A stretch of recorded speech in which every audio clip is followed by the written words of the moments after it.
तो अब स्टार्ट होता है कंट्रोलर। कंट्रोलर होता क्या है, तो कंट्रोलर बेसिकली एक तुम्हारा डिवाइस होता है, एक हार्डवेयर होता है, एक फिजिकल डिवाइस होता है जो कि एक क्लोज सिस्टम का स्टेबिलिटी को इंक्रीज़ करता है। अगर इसका डेफिनेशन देखोगे तो डेफिनेशन क्या है, controller is a device which is used for improving the performance of transit and steady state response. इसका मतलब क्या हुआ कि स्टेडी स्टेट मतलब CLTF में जो एरर होता है, एरर क्या होता है, तो यहाँ से ये जो आता है ये एरर सिग्नल होता है। तो इस एरर सिग्नल को ये इम्प्रूव करता है। कैसे इम्प्रूव करता है, तो एरर सिग्नल को रिड्यूस करता है और फाइनली जीरो कर देता है। ठीक है, तो एरर जीरो हो गया मतलब हमारा सिस्टम बहुत ही अच्छा हो गया। ठीक है, और दूसरा काम क्या करता है, ये तुम्हारा CLTF के स्टेबिलिटी को इंक्रीज़ करता है। अब कैसे इंक्रीज़ करता है वो तो खैर पढ़ने से पता चलेगा, लेकिन कंट्रोलर का वर्क यही है। ठीक है, इसकी प्लेसमेंट कहाँ होती है, तो ये हो गया तुम्हारा सिस्टम, और सिस्टम के साथ मतलब सिस्टम के सीरीज़ में ही इसकी प्लेसमेंट होती है। लेफ़्ट साइड या राइट साइड कहीं भी ऐड कर दो। ठीक है, सीरीज़ में है तो दोनों मल्टीप्लाई ही होता है। ठीक है, अब टाइप्स में आता है सबसे पहला, that is on off controller. तो ऑन ऑफ कंट्रोलर क्या होता है, ये बेसिकली एक स्विच होता है।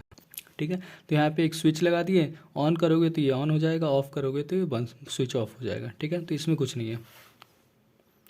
नेक्स्ट कंट्रोलर आता है प्रोपोर्शनल कंट्रोलर। ये इंपॉर्टेंट कंट्रोलर है। ठीक है, ये सबसे इम्पॉर्टेंट है क्योंकि कंट्रोलर में सबसे इम्पॉर्टेंट होता है PID कंट्रोलर, प्रोपोर्शनल, इंटीग्रल और डेरिवेटिव। ठीक है, तो उसका ये पहला पार्ट है प्रोपोर्शनल, तो इसको बहुत अच्छे तरीके से समझना। प्रोपोर्शनल कंट्रोलर क्या करेगा, तो ये स्टेडी स्टेट एरर की वैल्यू को रिड्यूस करता है। ठीक है, रिड्यूस कितना से करेगा, तो ये जीरो नहीं करता है, लेकिन ये जो अगर कंट्रोलर यूज़ नहीं करोगे तो उससे ये रिड्यूस कर देता है। ठीक है, इसमें एक चीज़ होता है, इसमें देखो प्रोपोर्शनल कंट्रोलर यहाँ पे दिखाया गया है, और ये जो होता है ये गेन होता है। बेसिकली देखो ये क्या होता है, ये फॉरवर्ड गेन, मतलब यहाँ पे जो भी रहेगा उसको हम लोग गेन बोलते हैं। तो ये प्रोपोर्शनल कंट्रोलर का जो रहेगा उसको हम लोग गेन बोलते हैं। ठीक है, और उसको रिप्रेजेंट करते हैं K से या KP। ठीक है, P सबस्क्रिप्ट। ठीक है ना, इस KP का वैल्यू ग्रेटर देन 1 होता है। ठीक है, और मोस्ट ऑफ द केसेस में 1 हम लोग कंसिडर करते हैं। ठीक है, 0 से इन्फिनिटी।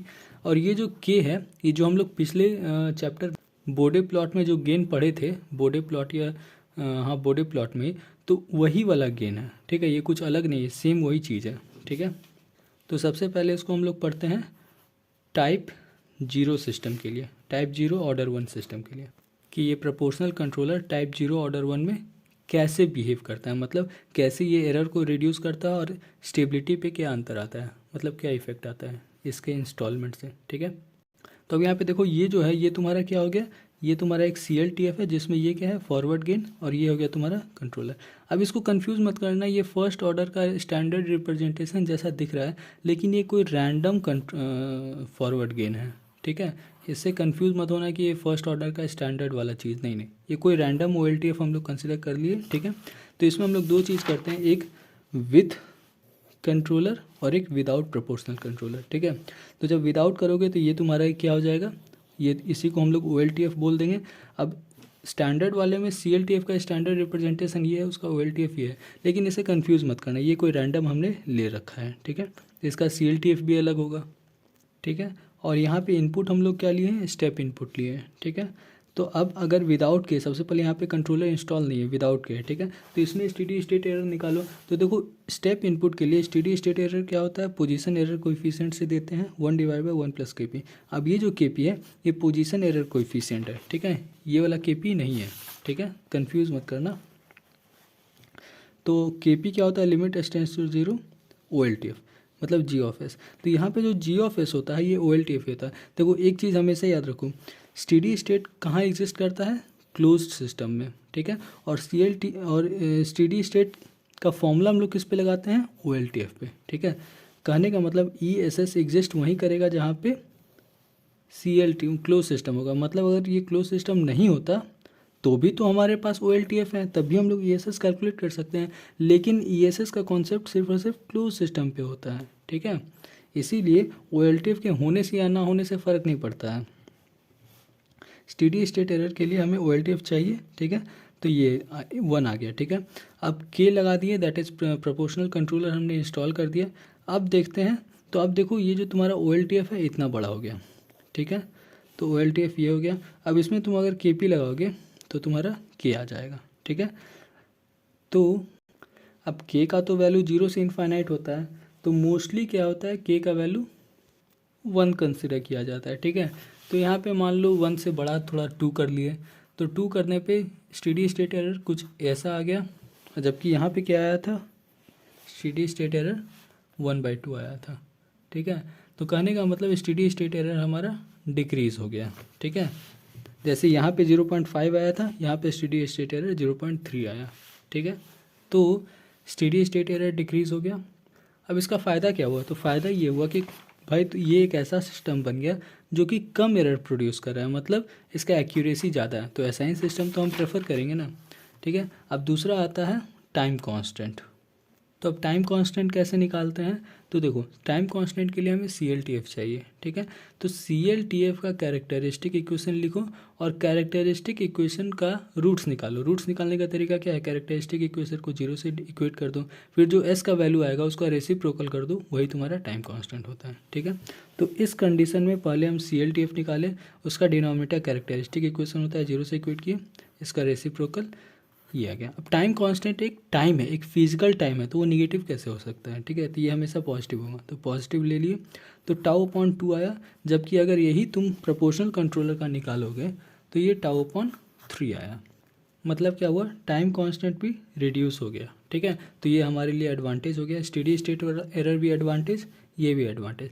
टाइम कांस्टेंट क्या होता है, तो कैपेसिटर को 70% चार्ज होने में जितना टाइम लगता है उसी को टाइम कांस्टेंट बोलते हैं, या फिर तो डिस्चार्ज होते होते 36% तक आने में जितना टाइम लगता है उसी को हम लोग टाइम कांस्टेंट बोलते हैं, ठीक है। ये हम लोग नेटवर्क थ्योरी का टाइम रिस्पॉन्स या फिर चैप्टर 3 ट्रांजिएंट एनालिसिस में हम लोग पढ़े हैं, ठीक है। बैंडविड्थ क्या होता है, तो ये जो डिस्टेंस होता है इसी को बैंडविड्थ बोलते हैं, ठीक है। तो ये भी तुम्हारा पोल यही चीज़ होगा, बस पॉजिटिव में, क्योंकि डिस्टेंस पॉजिटिव होता है। तो बैंडविड्थ भी हमारा बढ़ा, समझे। तो बस ये खराबी है, बैंडविड्थ बढ़ गया। खैर बैंडविड्थ उतना इम्पैक्ट भी नहीं करता है, ठीक है। अब टाइप 1 ऑर्डर 2 सिस्टम में देख रहे हैं, मतलब कि प्रोपोर्शनल कंट्रोलर अगर हम लोग इस सिस्टम में डालेंगे तब क्या क्या क्या पैरामीटर में चेंजेस आएगा, ठीक है। तो देखो टाइप 1 ऑर्डर 2 का स्टैंडर्ड तुम्हारा OLTF ये होता है। स्टैंडर्ड नहीं, देखो हम लोग को एक OLTF लेना है, ठीक है।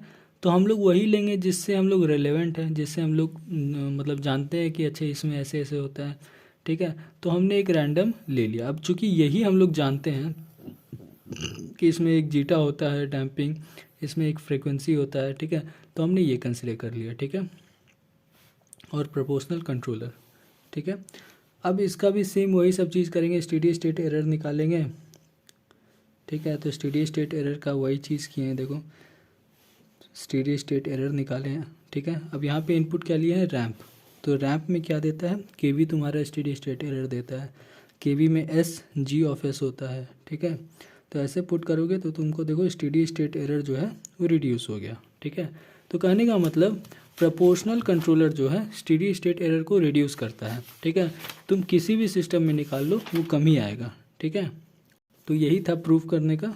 बस यहाँ पे एक चीज़ है, देखो CLTF का जब ये आया, मतलब जब ऐसा अरेंजमेंट किए प्रोपोर्शनल कंट्रोलर ऐड किए सेकंड ऑर्डर सिस्टम में, तो इसका जो CLTF निकाले तो CLTF का एक्सप्रेशन कुछ ही आ गया, ठीक है। तो इसका डिनोमिनेटर को हमने कैरेक्टरिस्टिक स्टैंडर्ड कैरेक्टरिस्टिक इक्वेशन से कंपेयर किया, ठीक है। तो हमें ओमेगा n डैश, मतलब ये स्टैंडर्ड है जिसको हमने डैश लिख रखा है, ठीक है।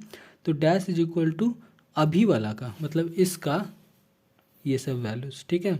तो ऐसे करने का तरीका क्या है कि देखो इससे पहले चैप्टर 3 या 4 कंट्रोल सिस्टम में ही हमने ये सब वैल्यूज़ पढ़ रखा है, that is time domain analysis, ठीक है। तो यहाँ पे जो जीटा और ओमेगा है उसको तुम अगर इससे रिप्लेस कर दोगे तो तुम्हें इस CLTF का ये सारा वैल्यूज़ मिल जाएगा, ठीक है। इस पर्पज़ के लिए ये चीज़ किया है, ठीक है। और फाइनल कंक्लूज़न क्या बनता है कि अगर हम प्रोपोर्शनल कंट्रोलर ऐड करते हैं सेकेंड ऑर्डर में तो हमें ये सब चीज़ मिलता है, ठीक है। अब ये सब चीज़ जो मिला इसमें से हमारा एडवांटेज का ये चीज़ है, ठीक है। ये सब चीज़ तुम्हारा सेम रह जाता है, ठीक है। ये सब चीज़ में तुम्हारा इंक्रीमेंट होता है जो कि हमारा एडवांटेज का ही पार्ट है, ठीक है। बस ये MPO जो है वो डिसएडवांटेज है, ठीक है। तो कहने का मतलब प्रोपोर्शनल कंट्रोलर को ऐड करने का हमें इतना सारा एडवांटेज मिलता है। अब ये तुम्हारा rise time, peak time, delay time, ये सब जो है ना, ये सब तुम अगर पिछला चैप्टर से देख लोगे टाइम रिस्पॉन्स एनालिसिस वाले से, तो क्लैरिटी मिल जाएगा कि अच्छा ये सबसे एक्चुअल मीनिंग क्या हो रहा है। ये तुम्हारा एंगल ऑफ इंक्लिनेशन वाले में पढ़े थे, ये तुम्हारा पोल्स है जो कि अंडर डैम्प्ड पोल्स है, ठीक है। तो जब हम लोग प्रोपोर्शनल कंट्रोलर ऐड किए, ठीक है, तो ये जो अंडर डैम्प्ड पोल्स था ये थोड़ा ऊपर चला गया, ठीक है। बाद बाकी सिचुएशन सारा सेम ही है। जो अंडर डैम्प्ड पहले पोल्स यहाँ पे था विदाउट कंट्रोलर, वो अब यहाँ पे पहुँच गया है, ठीक है। तो इसका मतलब क्या, फ्रीक्वेंसी बढ़ गया है, ऑपरेटिंग फ्रीक्वेंसी इसका इंक्रीज़ कर गया, क्योंकि ये रेडियस ही फ्रीक्वेंसी होता है।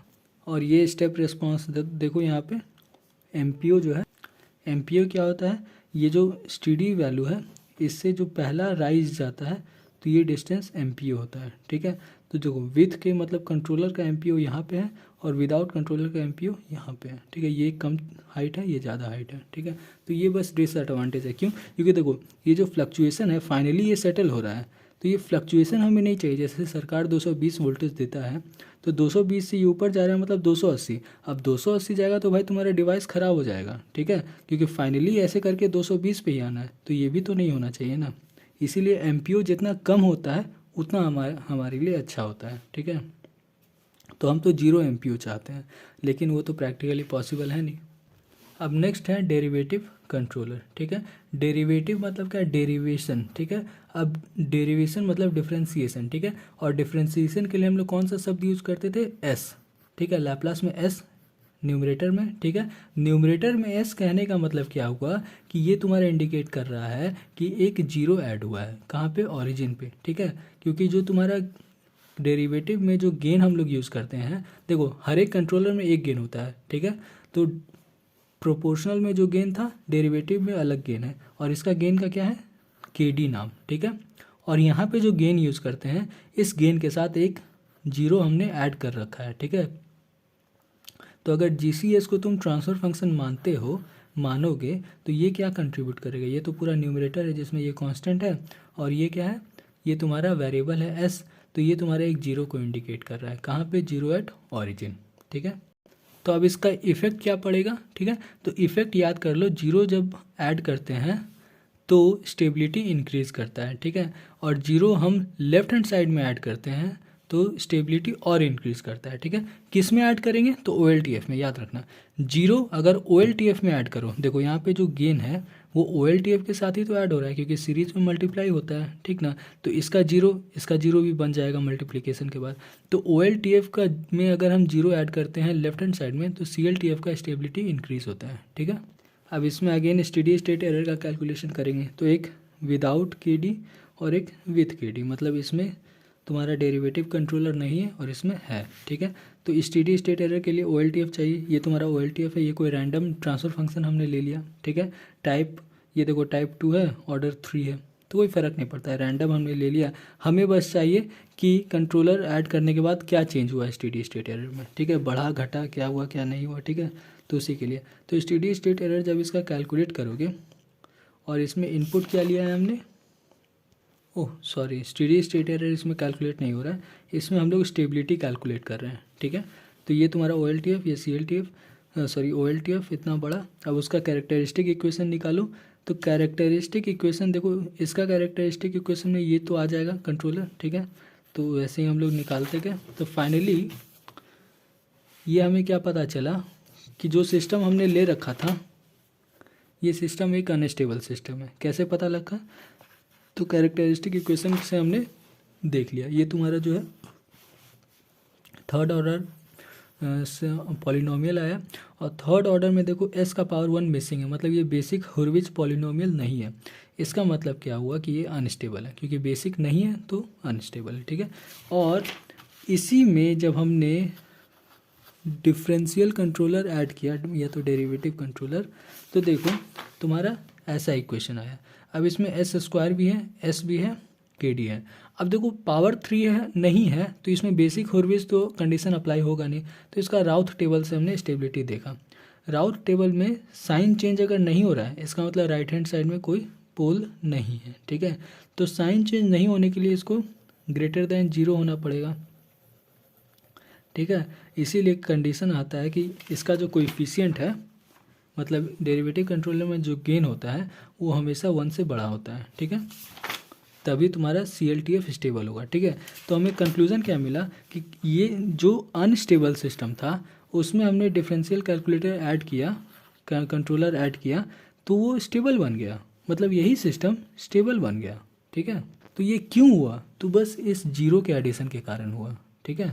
और अगर हम लोग स्टेडी स्टेट एरर का कैलकुलेशन अगर देखते हैं तो स्टेडी स्टेट एरर देख लो, यहाँ पे एक फाइनाइट वैल्यू आ रहा है, जबकि ऐड करने के बाद इनफाइनाइट आ रहा है। इसका मतलब क्या हुआ कि स्टेडी स्टेट एरर इतना बढ़ गया कि इनफाइनाइट आ गया, मतलब डिफरेंट डेरिवेटिव कंट्रोलर तुम्हारा स्टेबिलिटी को तो इंक्रीज़ कर दिया, लेकिन एरर इसमें बहुत बढ़ गया है भाई। इनफाइनाइट का मतलब बहुत ज़्यादा, मतलब बहुत ही ज़्यादा एरर इस CLTF सिस्टम में होगा, मतलब इस CLTF सिस्टम में बहुत ज़्यादा एरर होगा सिर्फ इसके कारण, ठीक है।